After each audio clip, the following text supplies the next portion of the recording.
Hi everyone, welcome to the January 30th edition of the TimeformUS Pacecast. I'm David Aragona here with my usual co-host Craig Mulkowski as we look back at Pegasus World Cup weekend. The focus of this recap show is going to be assessing the major stakes from that Pegasus World Cup card on Saturday. There were plenty of them. We discussed most of them when we did the TimeformUS forecast last week, handicapping the late pick 5 sequence. So we'll go through the field in the Pegasus World Cup, talk about some performances from there, the Turf, the Philly and Mare Turf, and on down the list of stakes at Gulfstream, the Fred Hooper inside information, and even talk about that very fast maiden race from early in the day that I know I want to get Craig's take on from a speed figure standpoint.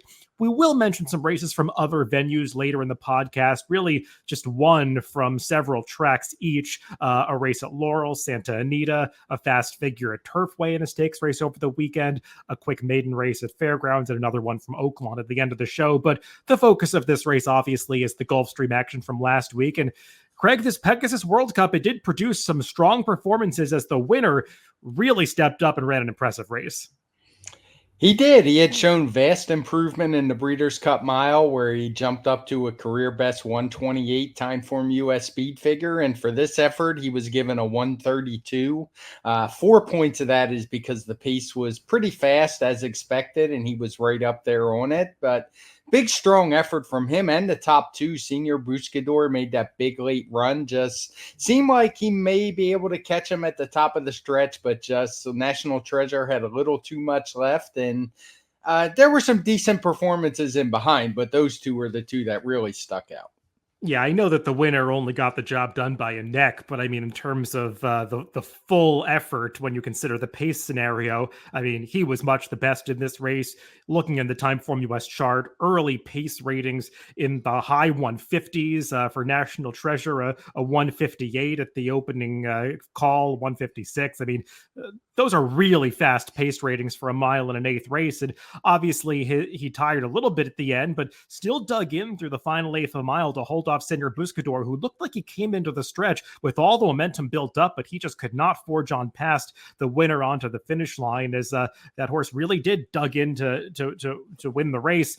Krupe picked up the pieces for third, but when you look at who finished second and third in this race, Craig, I think it just makes the winner's performance that much more dominant, because Senior Buscador and Krupe were 11th and 12th early, some a dozen to 14 lengths off the leader. And the fact that they were able to pass everybody else, and Krupe even finishing 6 lengths ahead of everybody else in the field, including Hoist the Gold, who was the only one up dueling with National Treasure in the early stages, it just makes you appreciate how well National Treasure had to run to win this race. Yeah, we've been lamenting the older horse division, but maybe we finally have a star who's actually pretty darn good, because that's what we saw from National Treasure in his last 2 races. He didn't mind the extra furlong here, and I mean, he's already won it longer in the Preakness, but that's generally considered a very weak Preakness. So, but he's a horse who can get the distance, I think, and is thrust himself right to the top of the division. Yeah, I mean, I was never this horse's biggest fan through the majority of the 3-year-old season, but he did start to come on at the end of the year, and that Breeders' Cup Dirt Mile seemed like it was a significant step forward for him. The speed figure obviously illustrates that.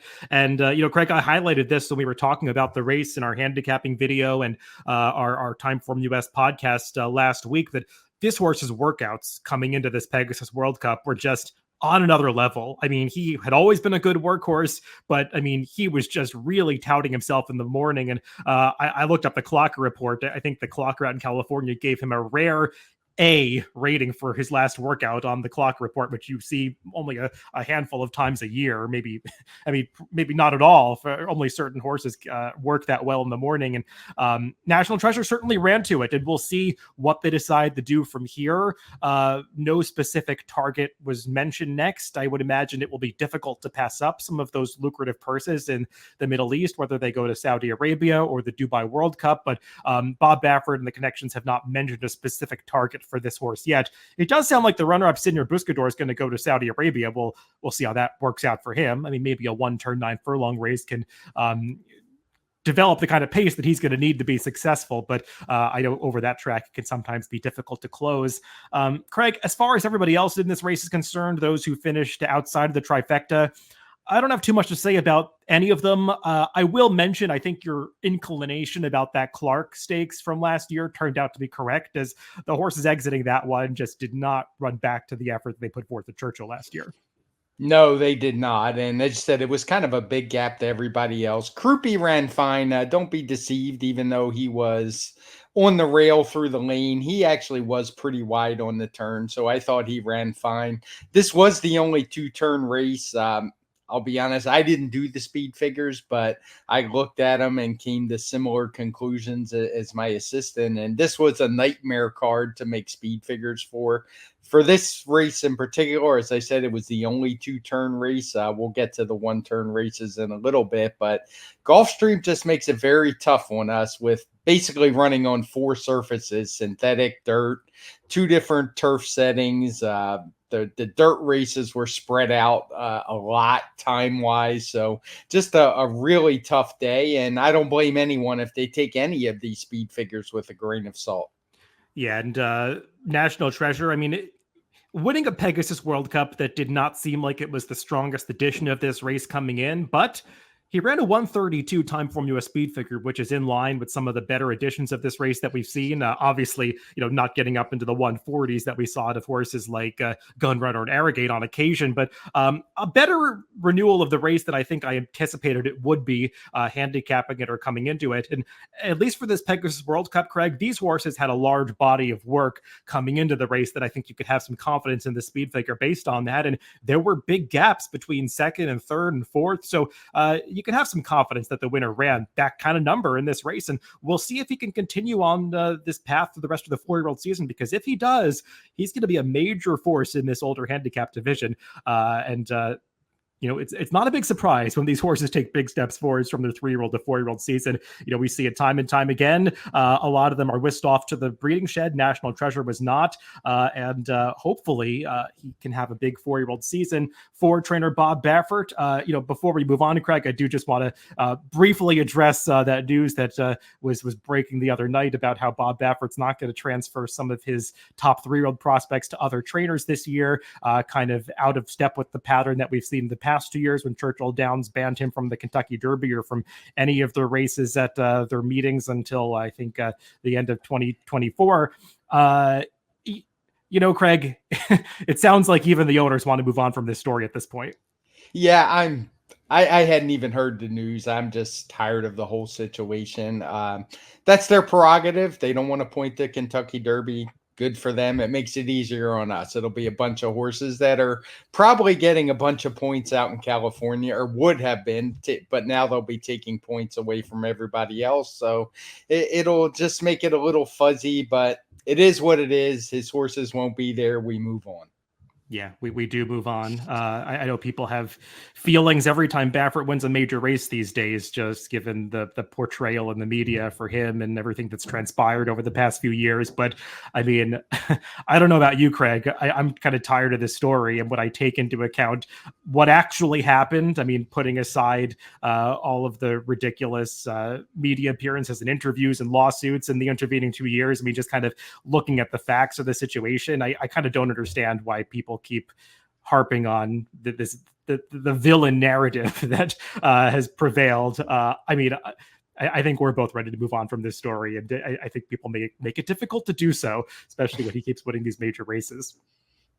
Well, let's move on to the next race on our rundown, and that is the Pegasus World Cup Turf. This one run right before the Pegasus World Cup on Saturday. And, I think the star of this race, Craig, was Ryan Moore and the masterful ride that he delivered to get Warm Heart to the finish line first. She was the class of this field anyway, but it definitely helps when you've got Ryan Moore on your back delivering a ride like this. Yeah, I have no idea how he gets through. It seems like every time he just is able to save ground, find a hole, and work his way in, and it made a difference. I mean, he only won this race by half a length. The speed figure was a 123, so a little bit of a decline from her effort in the Breeders' Cup Filly and Mare Turf, but good, strong effort. It's the last effort of her career, I believe, so good to see her go out on a winning note. She was a horse I tried to beat, and I probably would again. Like I said, she only won by a half. What I found interesting in Sear was you were dead right about the odds. You had a lean that maybe Integration would actually go off favored, and he did. We can talk about him in a minute. I think he had a little bit of a tough trip, but there were some others that ran okay. I'm Very Busy was fine. Catnip, I thought, ran surprisingly well. I mean, he was 46-1, and you could argue, given the trip, he was second best. Maybe even if you wanted to stretch, it was the best horse in the race, given the way the flow set up. But yeah, it was a good, strong effort from her, and good to see her going out on a winning note. Yeah, I'm a little confused as to why they're retiring her. I mean, she is a filly. I mean, you would think that a horse in this situation wouldn't have to be whisked off to the breeding shed like a top male horse would, but they seem like they want to breed her this year. I mean, that is their prerogative, but it just seems a little strange. I mean, typically you see fillies and mares stay in training a little bit longer, but I mean, obviously all of these top horses for Quilmars have excellent pedigrees. So, I mean, you like to see them produce some foals eventually, but I mean, she seemed like she was at the top of her game last year. So it just is a little odd that she'll be retired now, but that's what they've decided to do. Craig, I don't know if she was at her very best here, because at the end of the day, I mean, she had a perfect trip. I mean, it was a daring ride, but still, it was a perfect trip. And she was barely beating horses like I'm Very Busy and Catnip. And Catnip, I would say, maybe have the toughest trip of the top three horses. So I don't know how much I want to praise her based on this performance. But she did get the job done. And she's a horse who has been pretty reliably showing up through her last few starts. Yeah, no doubt. And this may have been a little short for her, something that we alluded to in the forecast as well. And maybe that was part of the speed figure. She just some extra distance. Maybe she could have kept that same pace going for a while. As for the others, I mean, I'm Very Busy. Turn the tables on Integration. I am curious to see what you think about the trip given by Tyler Gaffleone there. I mean, I don't think it was a terrible ride or anything, but it seemed like he maybe ducked out away from Warm Heart when he probably should have followed that one. But I guess if the plan was you have to beat Warm Heart, you have to move out from behind her at some point. It just didn't really work out. But I guess my point is I'm willing to excuse that fifth place finish a little bit. I don't know if he was going to win the race from the position he was in, but he certainly could have been a little bit closer up. Yeah, the thing with Integration is he had been really impressive in his last two stakes victories, but I think what we had gotten to see from him in both those races was he had a chance to get out into the clear, both in the Virginia Derby and the Hill Prince, and that's what he was able to really, quicken that turnover of his stride and deliver that impressive kick through the stretch, kind of running all by himself out in the middle of the course. And he was just never able to get into that position here. And part of it, I think, was the horse, Craig. I don't want to put all the blame on Tyler Gaffleone, because I think he tried to give a smart ride. It just didn't really work out. And sometimes those perfect trips are lucky rides, and sometimes they're really smart rides. And I think Tyler Gaffleone was trying to be smart, and the horse just didn't quite take him there on this occasion. Warm Heart was just way more into the bridle than Integration was. You could see it coming around the backstretch. There was just that gap that was developing as Tyler was trying to follow that horse, and he wasn't really like nose to tail with her coming to the top of the stretch, and it put him in a situation where he couldn't follow that horse through a hole. He angled out and just could not really get into the clear. And I think with a horse like Integration, who has to get into that rhythm to be able to deliver that acceleration that we saw from him, he just wasn't able to do it given the trip that he got. So would he have won the race? I think it's difficult to say, but it seems like he's a horse that probably can do better with maybe a smaller field or a different pace situation in the future. Just a lot of new stuff was thrown at him in just the fourth start of his career. I still think this horse has a world of talent. Will be interesting to see what the connections do. If maybe Kendrick Carmouche is able to regain the mount. Kendrick, his last name sounds a lot like the word karma, and he did win 4 races on Saturday at Aqueduct, including a stakes race. Seemed pretty pumped about it, and you can imagine why he was given those fist pumps across the wire, because I imagine that was a difficult pill to swallow, getting taken off a horse like this. But if connections were looking for a perfect ride due to this rider switch, they didn't quite get it. No, and the only other thing I wanted to say, you make a great point about Warm Heart and trips and the horse. We give Ryan Moore all the credit, but this is twice in a row we saw this from Warm Heart, and you have to have the horse with the will to go through on the inside and also the ability. It's not an easy thing to do, and every horse can't do it. So it's sometimes, we give the riders all the credit or all the blame, and it's not always the case. I mean, it's a team, the horse and the rider.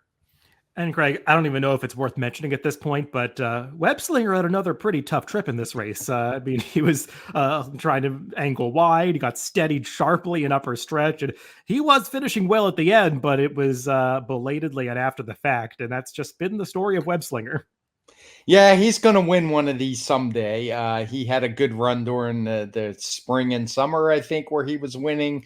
Things haven't been going his way, but it's part again. I think some of it is the horse.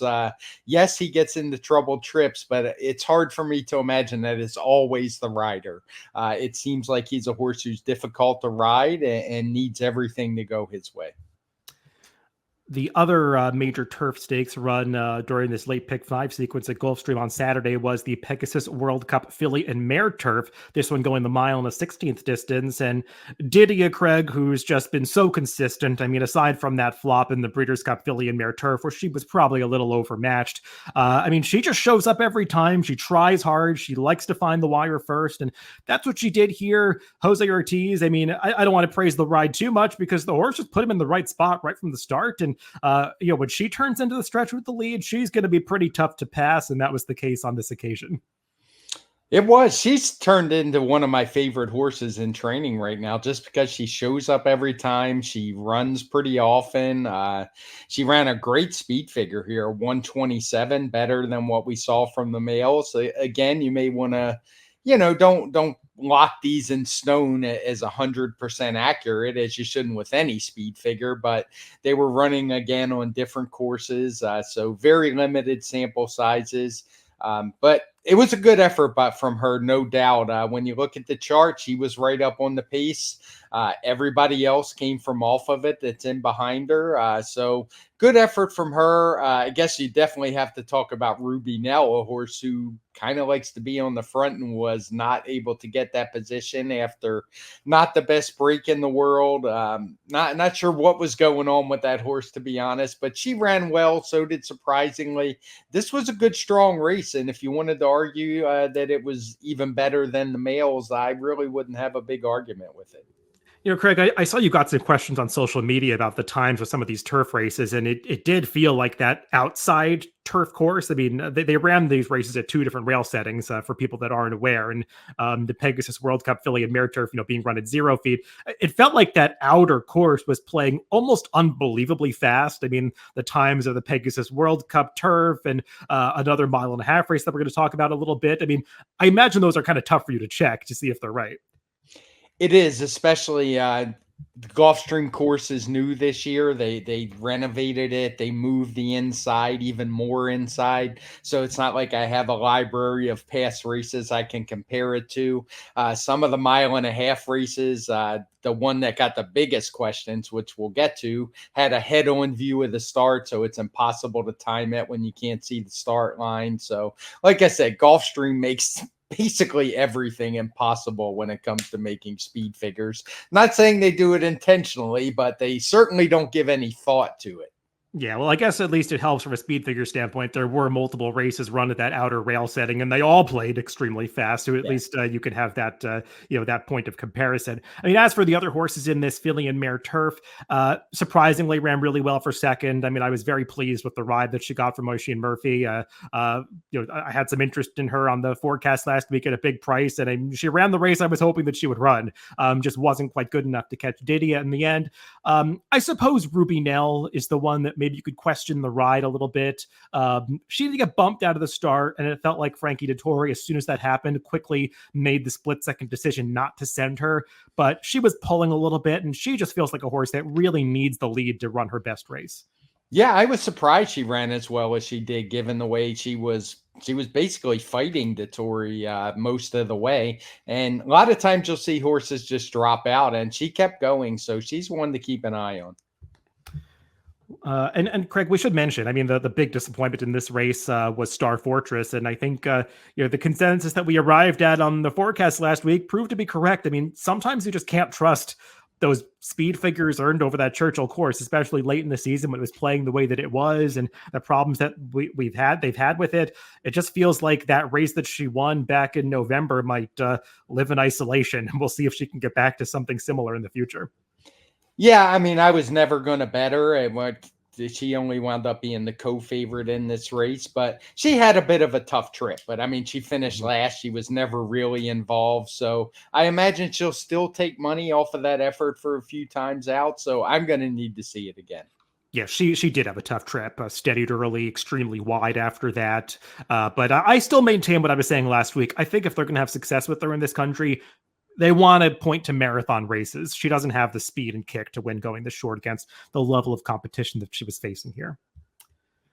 Let's move over to some of the dirt stakes races. The Fred Hooper was the 11th race on this card, grade 3 event, going the 1-turn mile distance. And this was an exciting fight to the finish between Tumbarumba and the long shot Castle Chaos. And Tumbarumba, Craig, just kept plugging away between horses. It really didn't seem like he was going to get there for most of the stretch drive because Hijazi came into the stretch with the lead, actually spurted away a little bit. But Tumbarumba was able to feel the presence of Castle Chaos to the outside and just find a little bit more to get his nose on the wire first. Yeah, it was a really good effort. I know this is a horse we were both interested in, despite being a Louisiana bred. We had talked about Touch Upon a Star and how good that horse is that he finished second to last time. And yeah, just a really good game effort from him. I think we had to withstand an inquiry in here, but I never thought there was too much going to come of that. There had been an earlier decision on the card, which was probably worse than the slight bumping that we saw here. And in the end, Castle Chaos really had every chance to get by him the last furlong and just couldn't do it. So good effort by both of the top two. 121 TimeformUS speed figure for the winner, 120 for the runner up. These are not, it was a grade 3 race. That's probably what these horses are. I'm not expecting them to jump up to the top of the division or anything like that, but they're good, solid horses that we see quite often. And Hijazi, I mean, it looked like he had the race won, and boy, did he really drop anchor. Yeah, Hijazi feels like a horse that is really pushing it past 7 furlongs. He had this race won and just kind of gave it up at the very end. Maybe it was the distance. I mean, it was a somewhat taxing pace, and we did see a horse who finished third, Steel Sunshine, who took quite a bit of money to go off as the second choice at 7-2 in this race. He did make a big rally from last to get within a length of the winner at the end. So, I mean, it was a race that felt like it featured a very fair pace scenario, and Hijazi just couldn't quite maintain it. The Bob Baffert magic doesn't work all the time, and it didn't quite do so with this horse. I think he just has an upper limit. As for that inquiry, Craig, I felt like this was the right call to dismiss it. There was a bump in upper stretch. It was kind of unclear who was really at fault. Maybe Tumbarumba was shifting out a little bit, but for the final eighth, these two pretty much kept a straight course, and Tumbarumba just sort of outgamed Castle Chaos to the wire. I mean, some hurting, but stewards typically look for that contact to really make a call, and there just wasn't much of that at all in the final eighth. Yeah, and Tumbarumba is just a 4-year-old. So, I mean, maybe there's some more upside there than I was originally giving him credit for. And, I'll just say, Craig, I mean, we mentioned the Clark being a race where horses disappointed out of. The Cigar Mile, on the other hand, held up really well. I mean, almost producing this upset winner of the Fred Hooper and Castle Chaos. And Senor Buscador and Hoist the Gold ran really well in the Pegasus World Cup. Hoist the Gold finished fourth, but, I mean, he was the one that was setting that torrid pace that came apart. And for a horse like that to hold on for fourth with very little prior two-turn experience, turns out that Cigar Mile, it looked competitive, but it turns out it was actually a race of some quality. Yeah, it's certainly showing that way. I guess we got to see what 3 Technique does coming back. Let's move on to another dirt stakes on the Saturday card. That was the grade 2 Inside Information. This one for the fillies and mares going 7 furlongs, won by Olivia Darling, Craig. And she really took a step forward from a speed figure standpoint, the kind of step forward that I would have found difficult to predict, just handicapping the race. But the horses coming out of that sugar swirl, they really did run well in here. And it's not like the favorite in here, Mary Quite Contrary, had been running speed figures that made her some kind of standout. She was just sort of the trustworthy option in this race, but she would have been vulnerable to a horse that stepped forward, and Olivia Darling turned out to be that one. Yeah, I think Mary Quite Contrary was just the reliable horse, and she basically ran a race. She just ran into two horses who made some pretty good improvement here. Olivia Darling all the way up to a 119 TimeformUS speed figure, and she did it easily. Bluefield improved up to a 113, but never looked like a match for the winner, who was much the best. Yeah, I don't have a whole lot to say about this race. I mean, Olivia Darling got a good trip, able to get the jump on her main rivals coming to the top of the stretch, as that speed, who was a long shot, faded away, and just able to maintain it through the wire. She finished more powerfully going the 7 furlongs than I would have anticipated, just looking at her prior form, but she's a 5-year-old now. Maybe she's coming into her own. Just a big effort from her that I could not have predicted based on the form. Bluefield, I mean, we had seen her run well in the past. It looked like maybe she had tailed off a little bit in recent starts, but she got back to her best here, and it was good enough for second. Like you said, Very Quite Contrary, don't have a big excuse. Just kind of ran her typical race, and it wasn't good enough. I did see some chatter about maybe this main track being speed favoring on Saturday, Craig, but personally, I didn't really get that sense watching these races. I know that horses that were close to the pace generally were the winners, but we saw horses closing from the back, finishing second and third pretty consistently throughout the day, and there were only 4 dirt races, so I can't really make any statement about that. No, it would be tough for me to say as well. I should mention this was, again, not the easiest speed figure to make. We'll talk about the maiden race later, but to me, it was impossible to rate those races together. The Hooper was the other one-turn race, and as of this meet, they're running those races with 0 run-up, basically timing from the gate. So those races look a little lower. You can put those 2 races together once you adjust for the run-up, as we do at TimeformUS. But again, it's not the most confident speed figure, but I don't have an issue with it because horses like Mary Quite Contrary run basically the same race all the time. She got the same speed figure she usually does. So it seems to me Olivia Darling just took a big jump forward. Yeah, we'll talk about that maiden race in just a little bit. First, let's mention the other stakes on this Saturday card, both of them turf marathons. The William L. McKnight was won by Francesco Clemente, going out for the Chad Brown barn, and a horse that is never going to get out of the gate, Craig. I mean, he's broken very slowly in every single one of his U.S. starts, but I think stretching him out to these marathon distances has at least mitigated that problem a little bit. He can settle towards the back of the pack, and when he's able to put in the kind of late run that he was here, I'm not sure the start matters that much because he commenced his rally at about the half-mile pole, went wide around the field, and still won going away. Yeah, and the pace certainly helped him in this case. Maybe not being able to get out of the gate was a good thing. It's a race where all the fractions are coded in red. This was an extremely fast race if you believe the times. This is the one I was saying there's just no way to check it. They had never run this distance, and they'd never run this rail setting before ever. I think it was 66 feet or something like that. It had never been run at Gulfstream, never been run on this new course. A head-on view of the start, so impossible to know if it was timed correctly. Based on the way the race ran, I have to assume it was, with the top 2 coming from pretty far back, particularly the winner. Francisco Clemente is getting a 120 TimeformUS speed figure, so in line with his last race, and I think you hit the nail on the head. These extended distances are perfect for him if he's able to get pace, which he did here. Yeah, I don't know what to make of the raw times of this race. I mean, it's unusual to see horses come home in the kind of raw fractions that are shown here at the end of a 1.5-mile race when the pace has been so fast every step of the way. Were they timed correctly? I don't know. But as far as this horse's performance is concerned, he was much the best on this occasion. Even with that fast pace, Greg, the 2 horses that were setting that pace, I mean, they finished 3rd and 4th in here. So it's not like it completely fell apart for him. And even the horse that was in 3rd through most of the race finished 5th. I mean, they were all kind of right together in a bunch at the wire. So I don't want to make it sound like it was a race that completely fell apart. Francesco Clemente was the only horse that made that big run from the back of the pack. Runner-up starting over did pass some horses horses to get up for second at a big price. But the winner was just much the best, and he's certainly in the right hands if he's going to have a big year in this turf marathon division through the rest of the season. Yeah, and to be clear, it probably wouldn't matter if I even had times for this race other than pace figures, because it was run in isolation. The other mile-and-a-half race was run with on the zero rail setting or whatever it was. It was much smaller than this one on the inner part of the course. And if the races weren't timed right, it was at least consistent over the outer course, because as you mentioned earlier, all of these races were really fast. The other mile-and-a-half race on this card was the La Prevoyante for the fillies and mares, and this one won in gate-to-wire fashion by Alpha Bella, stretching out to one of these longer distances for the first time, Craig, and it really seemed to agree with her. She was able to get comfortable on the front end and held off both favorites in here, and one of them didn't really show up at all, but our Callie Kim tried to sneak up the inside in the late stages, and Alpha Bella had enough left to hold her off.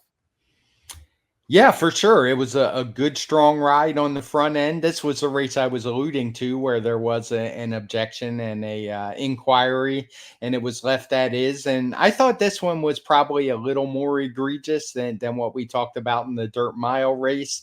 I still wouldn't have made a DQ. It's maybe one the steward should probably have a talk with Luis Saez about, where, you know, I think he did make it dangerous inside there, but I have no problem at all with not DQing in this spot, because, again, I think the best horse won, and I just don't see why reversing them would do any favors to anybody. Yeah, I thought that this was the right call to leave it alone. I mean, Luis Saez definitely did some race riding here on the winner. He made it tight, but I didn't feel like he crossed the line. I didn't think he ever went into the path that was there of our Callie Kim, even though he really tightened it up on that horse. And at the end of the day, I don't know why Jose Ortiz felt like he had to come up the inside of that horse. He just sort of put our Callie Kim in a precarious situation. You don't want to put a favorite in a situation like that, hoping to get lucky. You want to just trust their kick and get them out into the clear. And he wasn't able to do that with her. As for the other favorite in this race, Romagna Mia, Craig, I don't know what happened. I mean, she looked like she was out of horse a long way from home and just had no kick at all. Yeah, she was terrible. Even the announcer pointed it out that on the backstretch, she was basically all in and wasn't going forward. You knew she was finished. So it's not like the top horses ran big figures. The winner got a 117. The loser got a 116, which is just a reverse of what each had run last time. So they basically ran their race, and Romagna Mia just didn't show up for whatever reason. All right, Craig, let's talk about this maiden race from early in the day, the second race on the card. Obviously, a lot of stories on the way in here about first-time starters that were working well, from strong connections with big pedigrees. I mean, it's kind of funny when you look at the results of this race in retrospect and see that a Todd Pletcher, Irad Ortiz firster ended up paying $18 just because there were so many stories and everybody else. But that was the case, as Speakeasy got the job done. Obviously, just on raw times, a very fast race. This one went 1.1 seconds faster than the stakes later on the card. The inside information for the fillies and mares over the same distance, but run at a totally different point in the day. What are you supposed to do with a number like this? Right. When I first looked at this, my first thought was, wow, this is going to be a Justify type number. If you rated it along with I think it was the inside information was the 7 furlong race. There were just a lot of different ways you could go. In the end, and my assistant and I both talked about it, because he went originally with the very fast race, and I personally just wasn't comfortable with that. And I wrote him, and he was fine with that. He said it was a really tough call for him. It's a race where only a couple of the horses had run before.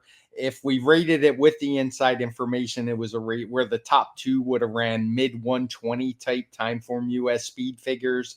The third place finisher would have had a big improvement, running almost a 120 in a race where, to me, he didn't run as good as he had done in his debut. So this is one of those crazy races. If it was just a regular race on a Thursday afternoon or something, it might have been one we'd be tempted to give the eye for. We just can't make a figure because of incomplete information.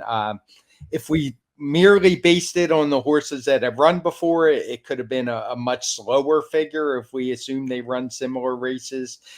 We basically was kind of splitting the difference. We gave Speakeasy a 113. We assumed maybe those horses who had run before improved off their prior dirt races, but not so much so in losing efforts. It would have made them look like stakes winners. So it's one we'll certainly be tracking going forward. I don't have a ton of faith in the 113, but I would have had a lot less faith in a 126, 125 for the runner up. So we did the best we could, and we'll just see how it is going forward.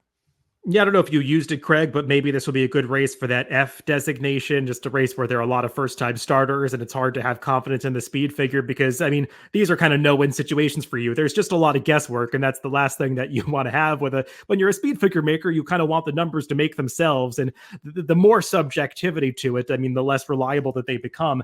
And it's a difficult situation, like you said at the start, when you got 4 dirt races on the card and they're spread so far apart. You can't have that same confidence in it. I mean, Craig, I do look back at last year's Pegasus World Cup day in 2023, and a very similar situation presented itself when you had the debut of Mage in the same second race on the card with all the other dirt races later in the day, and that race at 7 furlongs went almost unbelievably fast. I think you gave Mage a 116 final time figure, knocked down a little bit due to pace, a 113. I'm actually pulling the chart up right now. And I remember that was one that we debated at the time. And you would kind of went with a higher number for Mage. And I think it proved to be correct looking back based on what he accomplished thereafter. But this feels like it would be a much higher number than even that. I mean, I don't know how high the number would be if you didn't break it out, but it'd be something in the high 120s. Are we talking?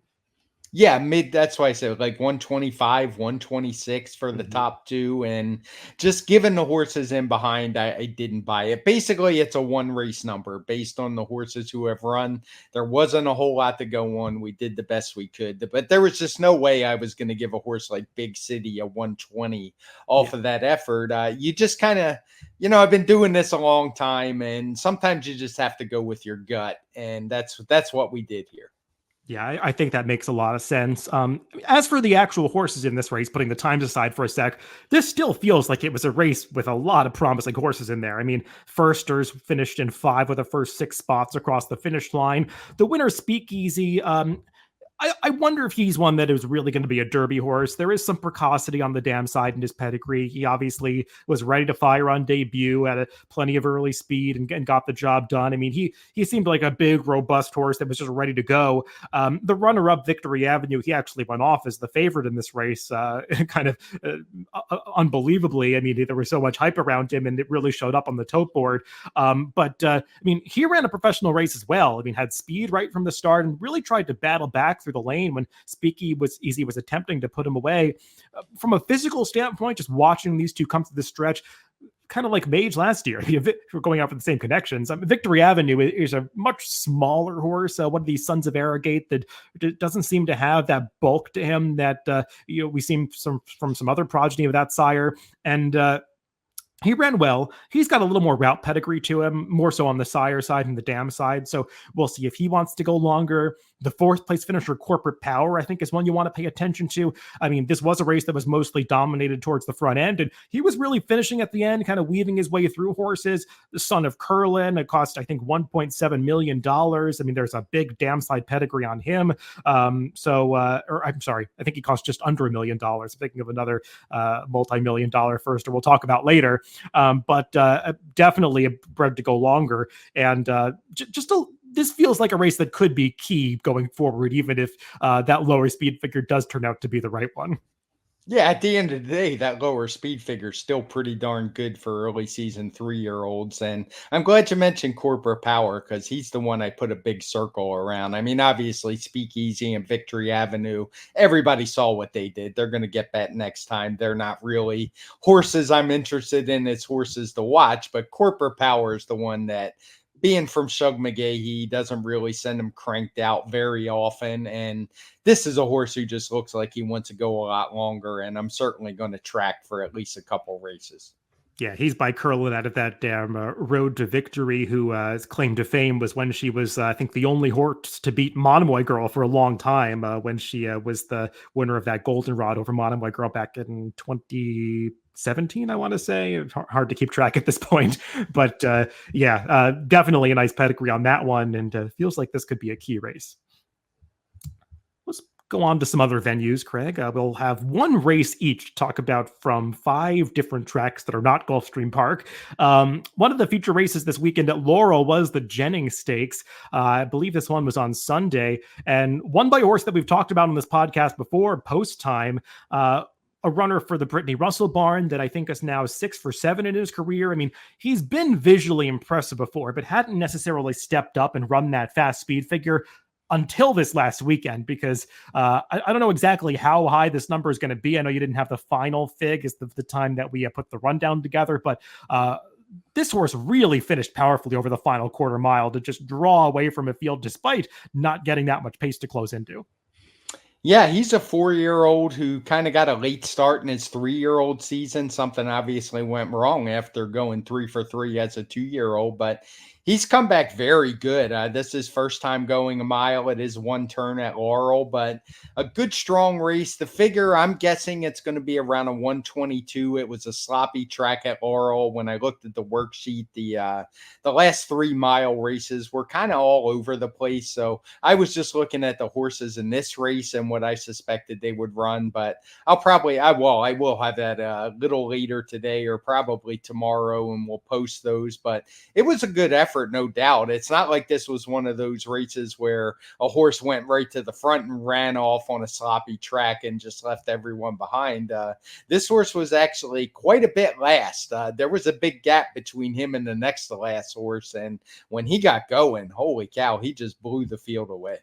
No, the thing that really impresses me about this horse is just the way that he's learned to settle early in his races and then finish. And I mean, he runs through the wire with so much power. I mean, all through the day at Laurel on Sunday, we saw horses really struggling to finish, slowing down significantly. And he just maintained those 12-second eighths right on through the finish line here. And I mean, you could see everybody else was struggling, and he just kept widening that margin onto the wire. I'll be interested to see what this horse ultimately turns out to be in terms of distance specialization, because this was the farthest he'd gone as of yet, a mile, and I was wrong. He's actually 6 for 7 at this point. He's now won 2 in a row, winning another stakes at Laurel back in November. Seemed like he took a step forward, stretching out to the mile for the first time. He's got a pedigree that says longer might be okay, so I wonder if he's one that they're ultimately going to try to go 2 turns with. Yeah, it sure seems like that's a possibility. Just certainly the way he finished this one, and it's not like it was some crazy fast pace. I think it was a pretty average pace, if memory serves. Let's talk about another stakes race for the older division.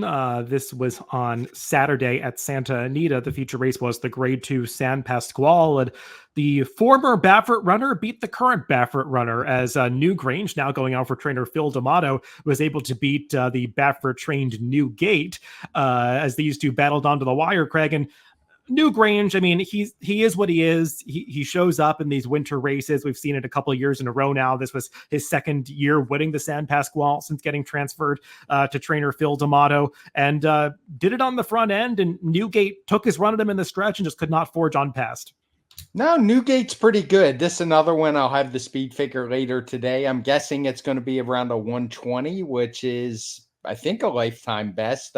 Maybe not. He might have topped that a little earlier in his career, but he seems to be in an upward trajectory now, slowly but surely. He had run a 118 last time winning, and yeah, he's just proven to be a game good older horse. I mean, this is a grade 2 in California. It probably would be more like a grade 3 anywhere else at this point, but you know, he's a good, solid horse. Newgate, he was a little disappointing. I know we talked about him on I think it was the forecast last time, when he couldn't quite get it done against Big City Lights. And we said, well, maybe he, would do a little better second off the layoff.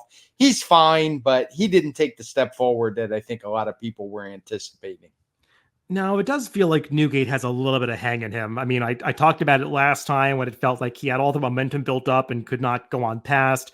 Maybe you could have attributed that to the long layoff, but I mean, we had seen a similar hang hang job from him in the Sham when he was a 3-year-old, and now once again here, got a good trip. Seemed like he had dead aim on the leader and just could not make any inroads into that one length margin coming onto the finish line. So Newgate's got to find that passion for winning races. He's got ability, but right now it feels like he still needs to step forward to be considered one of the better horses in this older horse division. Yeah, at the end of the day, he's only won 2 races, and the one stakes win was that Bob Baffert Invitational. Well, Craig, let's go out to Turfway Park. We don't usually talk about too many races from that synthetic venue on the Pacecast, but a race that I was wondering what kind of figure you might give to it when I was looking through the charts, putting this rundown together, was the Wishing Well on Saturday. And BG Warrior put forth a performance that I could not really find in her past performances, but I mean, she just ran off in the early stages, had fast fractions, and nobody else had a chance in this spot.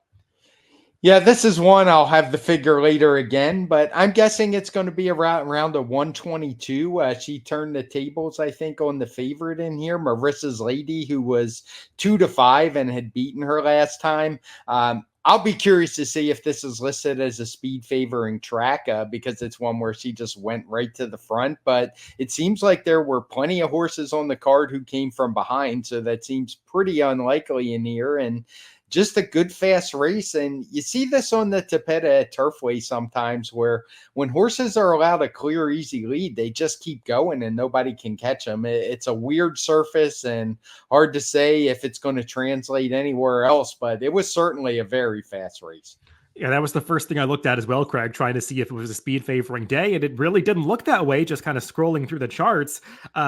Just one of those efforts where this horse, as you said, got really comfortable setting that fast pace on the front end and kept going. I recall a horse winning. I don't know if we talked about it on the Pacecast or not, but I remember seeing it in the charts that a horse had done this in a maiden race earlier in the winter and then came back in a stakes race at Turfway, I think in January, and came back down to earth and regressed when he wasn't able to get that same comfortable trip on the lead. So this is the kind of effort that I wouldn't necessarily expect her to repeat next time, but just kind of in a vacuum, it was a pretty remarkable performance.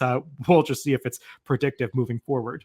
Yeah, one thing that's interesting, like I remember at Kentucky Downs, she won a sprint race going wire to wire, and she was clear early, and she ran a big 121 TimeformUS speed figure. And then when she comes back and doesn't match it, you start to wonder about those speed figures. But what's interesting looking at her PPs, her last 4 races, she's been heavily challenged early in all those races.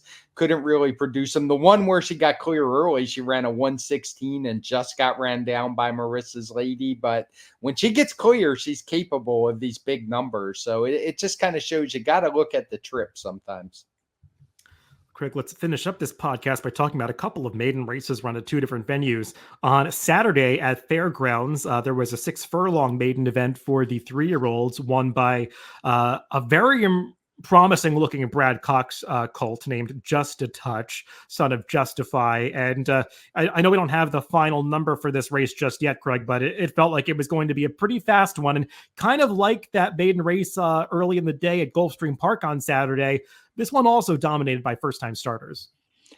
Yes, and this one is probably equally tough to make a speed figure for because it was a sloppy track. It changed to muddy before they ran any other of the one-turn races. So I'm guessing it's going to be around a 110. It could be higher, could be as high as maybe a 115, 117. Wouldn't really be any lower than this, but another one that it was just tough with all the first-time starters and the changing track conditions. And in this one, you could visually see the changing track conditions. I mean, just watching this race, this horse traveled strongly from the start. I mean, was in the bridle, but not keen. And I mean, he maintained that pace through the wire. I wouldn't say he showed a turn of foot or anything. I mean, he just barreled into this stretch, and he is one of these big, burly sons of Justify with a lot of size to him. But he's also bred to go longer. His dam won the Grade 3 Comely, I think, going 9 furlongs. So there's the potential for this one to stretch out. We've seen Brad Cox, debut these horses, into the 3-year-old season before and try to make the Derby trail. We'll see if that's the case with this horse. I think typically this barn prefers to go to an allowance race before putting them into a stake spot. So, the clock is ticking for this one to get onto the Derby trail, but certainly showed the kind of talent that you have to at least be thinking about that. The runner-up in this race, Craig, also seems like one that's got plenty of talent. I didn't write his name down, but I know he's a Steve Asmussen horse who cost, this is the $1.7 million horse that I was thinking about, out of the dam, Karina Mia, who was a grade 1 winner, I believe, for Bill Mott. I mean, this feels like a good horse as well that's going to want to go longer. Yeah, Gun Party is his name, which made me think he'd be by Gun Runner, but he's not. He's by Curlin, as you said. And yeah, he's one that's talented. And this was a really gapped out field, which is going to not make the speed figure very easy to make. But I should note the horse that finished fourth, Evan and Earth, who finished pretty well back, ran second in what was a really strong maiden race won by a horse named Doncho. So I think this was a strong race, whatever the number comes back. And then we'll close things out with another maiden race that was run over a sloppy track. This one at Oaklawn Park, not for the 3-year-olds. This was a 4-year-old winning the first race of the day on Saturday at Oaklawn, Southern Sunset, a horse going out for Ken McPeak. And coming off a layoff, Craig showed massive improvement on his prior form, but he's had time to mature since then. He's not a new gelding. He's been a gelding all along, so that's not a change. But he is a 4-year-old gelding, and maybe he just came into his own off the layoff. But it's another speed figure that I think you have to wonder what impact the track condition had. Yeah, it was a sloppy track, obviously, but this horse ran big. I mean, he wound up with a 117 TimeformUS speed figure. It was just a maiden race for older horses, but all of the top 5 had run triple-digit speed figures recently and pretty consistently, and he blew this field away. I made the speed figures for this one. I don't recall if I split the variant or anything. I don't think I did. That's something I'll put out when I tweet out the speed figures for the day, because it's going to look, we don't see many older maidens make the TimeformUS list, but this guy was pretty impressive and worth keeping an eye on. Yeah, big step forward for him. Definitely seemed like he relished every bit of the 2-turn distance, and maybe something had gone wrong when he had tried the 2 turns in his most recent start at Oaklawn back in April of 23, because that was kind of the rare poor effort for this horse. But got back on track here in a big way, and not like he was some favor to do so. As you said, this was a tough field, and he went off a 12-1 and still delivered this kind of dominant performance with plenty of gaps between the runners that finished behind him. So that's often indicative of a race that was pretty fast. So we'll see what we get from Southern Sunset when he comes back for his second start off the layup, presumably in an allowance race against winners. Yeah, and I did look it up while you were talking. It's a track that I actually had getting slower later on. So the faster variant, i.e. the faster track, was earlier. So the figure looks pretty legit to me. Well, Craig, that's all the racing we're going to recap from this past weekend. We're past Pegasus World Cup day now, and imagine we're going to be talking about a lot of 3-year-old Derby preps in the next few weeks. I know we've got 4 of them planned for this upcoming weekend, with that rescheduled Oaklawn card moving back to Southwest Stakes. And I think that's going to be the focus of our TimeformUS forecast this week. That pick 5 sequence at Oaklawn looks pretty interesting. It sure does. I saw you had asked me about it. I saw people asking about Gulfstream, but to me, Oaklawn looks like the much more interesting card. They've already drawn. I'm not sure if Gulfstream has at this point, but I know their 3-year-old race looks like virtually a walkover. So good, strong card. I think it's almost all stakes if memory serves. Yeah, if not all, I think it's at least 4 stakes races, and there are some good ones, especially in that sprint race that kicks it off with Tejano Twist. I think Skelly are in there. It should be a fun sequence to handicap and talk about on the forecast, so we'll look forward to that a little bit later in the week. For now, Craig, I want to thank all the listeners for tuning in to the Pacecast and our recap of this Pegasus World Cup day and other racing from this final weekend in January. Remember, everybody, you can always listen to these podcasts on DRF.com, Apple Podcasts, Spotify, and YouTube, wherever you get your podcast. Just make sure to subscribe to the Daily Racing Form channel. Again, thanks for tuning in, and make sure to catch Craig and I coming back with the TimeformUS forecast later in the week.